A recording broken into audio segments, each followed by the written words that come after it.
This week, we welcome Steven Pivnik, a successful entrepreneur who has scaled his last company to 200 plus employees across 12 countries and then executed a strategic exit to a $4 billion competitor using a disciplined, repeatable framework. Welcome, Steven. We're excited to have this conversation. April, thank you so much. I'm looking forward to it. So, first of all, have you always been an entrepreneur, or is that something you got into after starting a career working for someone else? So I definitely have entrepreneurial genes because I with this my father. We're an immigrant family. We immigrated from the former Soviet Union, uh, lived the immigrant lifestyle, and pursuing the American dream. And after I started my corporate career, I think 3.5, 4 years into it, I said, you know what, I can do better for myself and make a bigger difference in the marketplace if I started my own shop. And I did. Yeah, I think that's how most of us, or at least, I mean, not to date myself, and I'm certainly not commenting on your age either, but I do think if you're in the generation, the last few generations, that's how we started. I think this younger generation is coming out of the gate with more like ready to take the risk as entrepreneurs. But I think a lot of us had to learn the hard way that we weren't built to be the employee of someone else. 100%. And it's interesting. So you talk about the generation. My younger daughter, I thought she was going to jump into entrepreneurship a lot quicker than she did, but she kind of followed in my footsteps. She got her chops by working for somebody else for about 3 years, and I was actually pushing her like, stop working for somebody else, go do this for yourself. And it wasn't until she got a new boss at her corporate job who made her life miserable, and she's like, Dad, you're right. I'm leaving. I'm going to start on my own. So sometimes they still need us a little push. Yeah, I mean, I think a lot of us have a really terrible toxic boss to thank for the lives that we lead now as entrepreneurs. Because I think a lot of times what pushes people to take a risk isn't really the promise of pleasure or something we desire, it's the avoidance of pain. Yes. So, right? So we have that painful experience, and that's what says, okay, what I'm no longer afraid of the unknown because I know that I can do better than this. 100%. I mean, still, organically, we have this, fight or flight, response to life. And then when somebody's making our life miserable, we take an easier path. Yeah. So, as I mentioned before we got on the or started recording, as I mentioned before we started recording, a lot of our listeners, in fact, probably most of our listeners, are franchisees. And I find that to be very much the case for most franchisees. It's a second career to become an entrepreneur. And in franchising, it often feels maybe a little bit safer because you are entering a established model that has some systems in place and already is ready. The franchisor is ready to give you, like you don't have to go out and figure out what technology you're going to use or Right. all those little pieces of the puzzle. When you started your company, was it from the total ground up? Did you bootstrap it yourself or did you take another path? So it was a hybrid approach. We definitely started from the ground up. We started as a technology company building custom applications for companies. In today's day and age, you pick up an iPhone and there's a million and one apps on it.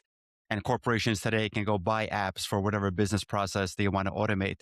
Back in the day, and I'm aging myself, those apps weren't available. They needed to be built from scratch.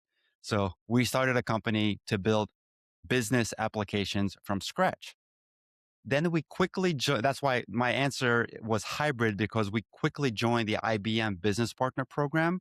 So it wasn't a franchise per Mm. se, but we were kind of adhering to the rules and policies and regulations and technologies that IBM was dictating. And we were reading the tea leaves. And when the technology trend that we were specializing in moved to Microsoft, or what IBM calls the evil empire, we moved over, to Seattle and to the dark side that IBM calls it, and started adhering to all of their technologies and their implementation schedules and all that jazz.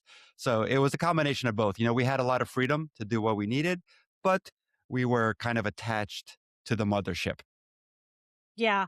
Well, I think there's a big benefit in doing those things. I mean, especially when you're embarking into maybe an industry that isn't native to you and you can learn through having those guardrails in place and having some of those specs, that you're working under like you do in a franchise. But something that you mentioned, which I would love to talk about, is that you saw the tea leaves. And we talk about this sometimes on the podcast, is really keeping your eye on trends. And that can be Yes, hard for small business owners because obviously, as a small business owner, you're wearing a lot of hats. There's a lot of demands on your attention, just even to keep the machine running and to keep your eye on the ball and forecast and be able to say, hey, I think something's brewing over here and make the move at the right time. That is one essential strategic skill, yes. particularly when it comes to looking at what is the right time to exit. And I believe that you're using your experience to help people figure that out now. 100%. So I need to quote Tony. I just recently heard Tony Robbins on the, not the Great CEO podcast, Steve Bartlett's podcast. Anyway, something CEO. And what he said is, you, as an entrepreneur, you've got to be good at three things, at least two, ideally three. The first is identifying trends, right? So you have to see the tea leaves and notice when trends are occurring. The second one is taking advantage of those trends, right? So in our case, we had technology what that was applicable to IBM, and then we noticed the market shifting to Microsoft. So we pivoted and adjusted our technology to benefit Microsoft. The third one is to actually set trends. And that's reserved to the unicorns of the world, right? Where you're so far ahead of the rest that you're actually, creating these trends for others to jump on that bandwagon. So the first two are more than enough, and the third, if you're lucky, you too can be that unicorn. Yeah, and I think that's really interesting. Like in our world, I would call that the responsibility of the franchisor, right? Of the brand, the CEO of the overall brand has to be doing that for all of their franchisees to Yes, survive. totally. And right now, what we're seeing are some legacy brands who are struggling with that, who have fallen behind the trends and they've been acquired by different PE firms. And we see that happening a lot where a PE firm comes in and they try some things and that doesn't work. And then they sell off to the next one. And I mean, what I'm looking at is somewhat of a downward spiral in trends in that regard. One of the brands that comes to mind is like Subway, who was really flying high but then, Hmm. of course, had some bad press with a spokesperson that they had aligned with, and so, that can be if you don't handle that appropriately, that could be a brand killer. I don't think it killed their brand, but they didn't really recover with another USP in the right way, and what we've seen in the franchising world is actually they just sold again, their PE firm sold to another but they've just been kind of behind the 8 ball trying to become relevant again in the world of Jersey Mike's and Firehouse Yeah. Subs and all of the other sandwich places that have emerged since they were the behemoth. Yeah, it's So, really tough. I mean, they had an incredible ride. Super unfortunate that that happened, with their spokesperson. I mean, talk about crisis management. Oh my God. Did they yeah. have to? And you just have to really admire, folks like McDonald's and Burger King, right? They've been able to, stay, where they're at for an incredible amount of time. And I mean, talk about doing something right. Yeah. The kings of it. I think that's what Burger King is doing right now. I don't know if you've seen their latest ads where you are the king. So it's like this mascot is the old guy. We're getting rid of him and now we're crowning you the king. It's your way.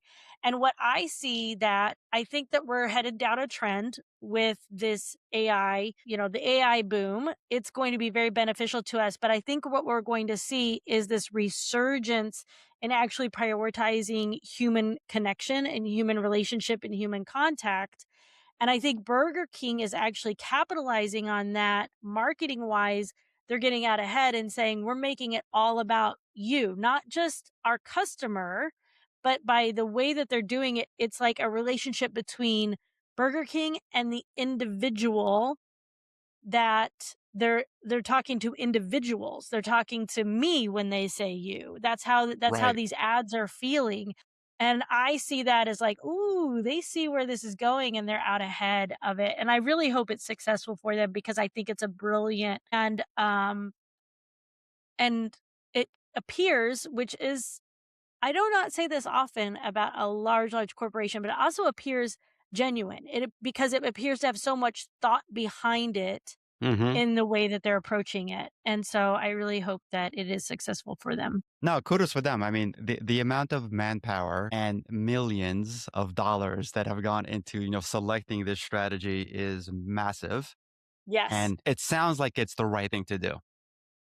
I I agree. mean, Yeah, so our franchisees are not they're not worried about trends at that big of a level, right? They need to rely on their franchisors for that. But one of the things that our franchisees really do need to understand is when is the right time to exit. hmm And when I was a franchisee, I was a multi-unit franchisee. On the very first day, the best thing my franchisor ever taught me was you need an exit strategy on day 1. good on them. And you don't have to stick to it. It can be massaged as you Of grow your course. business. But here's what I did. You're working in exits now, so I'd love to kind of give you some insight and then hear your feedback. But when that was a big aha moment for me, like, okay, I need to figure out my exit and then I'm going to grow to that exit. And my thought process was, well, I had a fitness franchise and I was the first person to bring it to St. Louis, the St. Louis market. And so I knew we had a huge opportunity to grab multiple territories in the best locations in St. Louis. And so I sat and I thought, you know what? We could kind of lock down St. Louis and become really well known. This was again, the beginning of boutique fitness before we had tons and tons of competitors. But I also said, you know what, though, fitness is a fad and people will do something for a bit of time and then they're looking for the next shiny object with the big promise of whatever fitness result they want to get.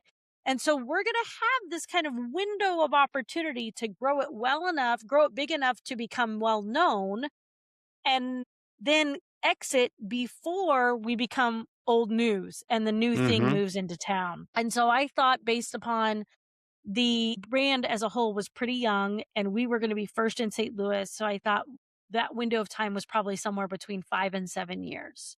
Okay. And so I embarked on the plan. We ended up opening 4 locations in less than 3 years, grew them, and then listed for sale and sold them by year 7. Congratulations. And it That's worked awesome. out really well for us. That's awesome. Good for you. Yeah. Yeah. But that was kind of knowing that fitness trend, right? And doing it off of that. So, with what you do now in advising founders on exits, what are some of the things that you're helping them evaluate in considering when might be the right time for them to pursue an exit? Yeah, that's a great question. So exits are really tricky because the right time is different for everybody. And in the work that I do, we find that founders have 90 to 100% of their net worth, tied up in this illiquid asset called their company. And, when things are going well and the company is funding their lifestyle and there's still some growth, left, or the growth continues year after year, they kind of look at exits saying like, why? Why should I sell now? Everything is going great. Well, you need to understand, again, you founders need to understand that there's a little bit of risk in that because, again, their 90 to 100% of their net worth is tied up in this illiquid asset. And can it continue to grow? 100%. Will it be successful, continue to be successful 5 years from now? Maybe, probably. But what if it isn't? So the amount of risk that they're carrying, especially if they've been doing it for 10 plus years, is really, really huge. So they really need to assess, one of the reports that I like to produce for potential customers is a freedom score. How much of their lifestyle is being fueled by their company. And if this company were to go extinct for whatever reason, whether it's a new fad, a new trend, or another COVID, right? What would that do to their actual lifestyle and to their family? And for those, and if the answer is it would have a significant impact on them, then those are the ones that should consider an exit stronger than those that whose answers lead to a, you know what, it's going to have a, somewhat of an impact, but not substantial. So, figuring out, what impact their company decline would have on them is super important. Another one that's really important to consider is their psychological readiness to actually go through an exit, because many founders have their personal identity, tied into their business and their business's success, and they can't see themselves in any other role. They may have, children in line to inherit the business. They may have other family members that are deeply involved. And there's like all these elements that are, tugging at a customer's, readiness to actually, go through the process. And all of that is done way before actually analyzing the company itself. And does the company, have valuation killers in terms of, founder dependency, financial diligence not being where it should, customer satisfaction, leaving something to be desired. There's like 8 major drivers that control all that. So it's really not a simple answer, but it's not hard to get to the quantification of everything I just described. And then come up with a plan to either continue to grow or really try to consider an exit. Do you find that many people are coming to you or finding you later than what you wish they would have? Yes, unfortunately, and this is something that a lot of founders struggle with. They don't appreciate how beneficial early planning is in the process for a variety of reasons. The biggest one being tax, right? Our favorite, common uncle, Mr. Sam, is going to take a big piece of the pie. And there are many legal strategies that can be put into place to minimize that payment if you do it ahead of time, right? You can't do this in the 11th hour. It's illegal to do some of these things in the 11th hour. If you do them, you'll get audited, you're going to pay back whatever you saved, and you'll pay a fine. So it's silly, right? But if you Yeah. do some of these things, 12 to 24 months ahead of time, they're 100% legit, and the savings could be in the 7 to 8 figures depending on the size of the company. What's one of the I'm sure you have it. What's one of the kind of success stories where you've helped a founder, particularly in that psychological piece? That's where we work a lot in the psychology of business ownership, helping businesses business owners kind of have that aha and that realization of a move that they need to make strategically instead of working in the business and getting stuck kind of in that hamster wheel of thinking that all of us will do if we're not challenged regularly to change our perspectives, right? So for you, I'm sure when you're working on the psychological piece of an exit, that you've probably encountered some big emotions, Mhm. um, and maybe some big realizations, maybe some things that were scary when they first learned about it, but turned out to be a real win for the family. Do you have any instances you can think of that? I'm a huge fan. My friends call me an endurance nut job. I'm a huge fan of endurance sports. My midlife crisis was taking on triathlons, ultra marathons, and mountain climbing. So I've completed the Ironman World Championship. I've climbed Mount Everest.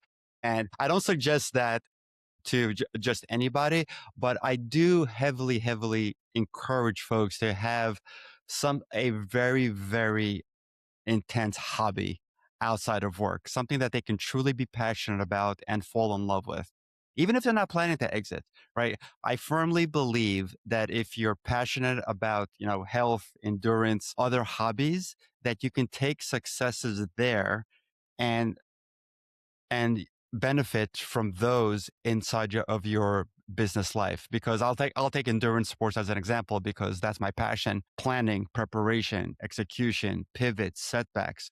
When you're in mile 45 of a 50-mile ultra marathon and you're literally ready to collapse, and then you'll figure out how to dig deep and will yourself for that final 5 miles to the finish line. Well, that translates really, really well when you're having a hard time making payroll, or a key employee quits, or there's a market shift, and like you're pulling your hair out about what you're going to do next. You can easily bring up that memory of, well, I was at mile 45 and I thought I was literally going to die, but I made it to the finish line. Now, that's a really, really extreme case of, one to the other. But if you become really involved in some sort of hobby outside of work, the two can really feed on each other, I believe. I love that. We're always talking about that, and I don't like the fact that in a lot of circles it's called, work-life balance, because I don't think that that's really what we're advocating for. Instead, what we're advocating for is, like, harmony of your whole person, right? When we just focus on work and then we do run up against worry over payroll, all that does is bring you down into a stress spiral, which isn't good for your health, both physical, mental, right? It just breeds more of the same when we get stuck in that cycle. When you have something that you can be truly passionate about and that you can feel like you're making progress in, even if you're worried, you're laying in bed, you wake up in the morning, you're worried about payroll again. If you get up and you go on a run, even if it's a short run for that day, Hmm. right? It's like, "Okay, but I did 3 miles, I accomplished that. Now you can go Yes. tackle the next thing."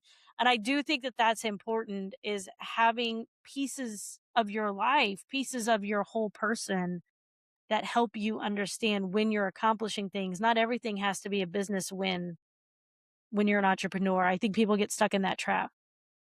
No, I totally agree. And I love the saying that the heaviest weight in the gym is the front door. So as long as you can open that front door and get in and do something, like me personally, my entire mood and attitude for the day is dependent on whether or not I got a workout in. And I've been doing it long enough where, 90% of the time I have no problem doing it. But, I'm human and, I give in to, being tired, being lazy, not liking the weather, not getting my shorts ready the night before, and every other excuse out there. And when I don't do it, my day is totally different. So I just a huge, huge fan of doing something physical to make my day better. I know, and that reminds me, now I'm gonna quote someone, Dr. Joe Dispenza. I don't know if you're familiar with him. Yep, I am. But he says, people will ask, "Well, like, should I meditate every day?" And he's like, "Well, once you meditate, the question will be, why would you not wanna meditate every day?" Like, when you understand how much better you feel and how much calmer your nervous system is and your brain is in coherence and it completely changes the way you operate throughout the day, why would you not wanna do that every day? And I'm like, "That's such a great question." Like, why would you not wanna brush your teeth every day? Like, it Exactly. just makes no sense, right? Exactly. Yeah, if you could put those things into the same category of, like you said, like, can you actually imagine a day where you don't brush your teeth first thing? Probably not. Why wouldn't you incorporate some sort of mental exercise like meditation or physical exercise into that category where it's non negotiable? Right, right. It becomes who you are, not what you do. Exactly. Yeah. Exactly. Well, this has been a great conversation, Stephen, and you're very fascinating. You've accomplished so much as a holistic and harmonized person, as we've talked about, and we really enjoyed the conversation. I would love to talk to you again in the future. How I do would love people that. get How do people get in touch with you if they want to pursue an exit conversation and advisory services? Sure. So you can find anything and everything about me on my website, which is stephenpivnik.com. And best way to get so that has all of my social handles. And my most common one is LinkedIn, which is also at Stephen Pivnik. And the same on Instagram, where I post a lot of my endurance activities at Stephen Pivnik. Awesome. Well, yeah, that I'm sure you post that stuff on LinkedIn, No, the endurance stuff is on Instagram. The business Instagram. postings Yeah. are Yeah, on yeah. are on LinkedIn. Okay, okay, good. Yeah, we'll have to follow you. I'm sure it's very inspirational both on LinkedIn and Instagram, seeing those two sides of your personality. So Thank you. thank you again. No, it was great speaking with you. Thank you so much for having me on. Thanks for tuning in to the Ask a Reporter podcast. If you found value in today's episode, subscribe, leave a review, and share it with your fellow franchisees and small business owners. To access the resources I mentioned during this episode, check out our show notes.